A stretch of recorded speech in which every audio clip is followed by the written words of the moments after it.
नमस्कार, मी प्रबोधिनी गायकवाड. आपण बघत आहात लोकवाहिनी मीडिया महाराष्ट्र टॉप 10 बुलेटिन. तर जाणून घेऊया महाराष्ट्राच्या काही महत्त्वाच्या घडामोडी.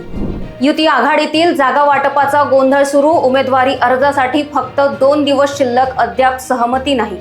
2026 पर्यंत राज्यातील प्रत्येक शेतकऱ्याला 12 तास मोफत सौर वीज मिळणार. मुख्यमंत्री फडणवीस यांची महत्त्वाची घोषणा. कोल्हापूर महापालिका निवडणुकीत राष्ट्रवादी, वंचित बहुजन आघाडी आणि आम आदमी पार्टी यांनी सर्व 81 जागांसाठी संयुक्त लढत जाहीर केली.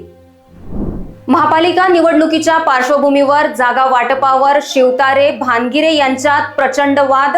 नीलम गोऱ्हेंच्या उपस्थितीत तणाव. पुण्यातील कोंढव्यात डिजिटल फसवणुकीत 20 लाखांचा फटका. न्यायालयाच्या आदेशाने 11 लाखांचा दिलासा. कळंबोलीत आईच्या रागातून 6 वर्षाच्या मुलीचा मृत्यू. पोस्टमॉर्टम तपास आणि चौकशी सुरू.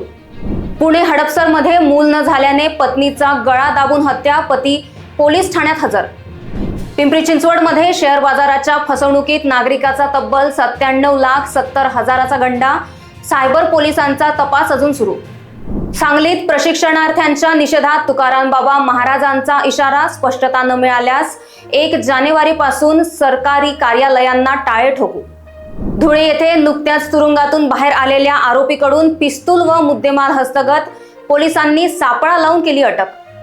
महाराष्ट्र टॉप 10 बुलेटिन मध्ये इथेच थांबूया. बघत रहा लोकवाहिनी मीडिया. नमस्कार.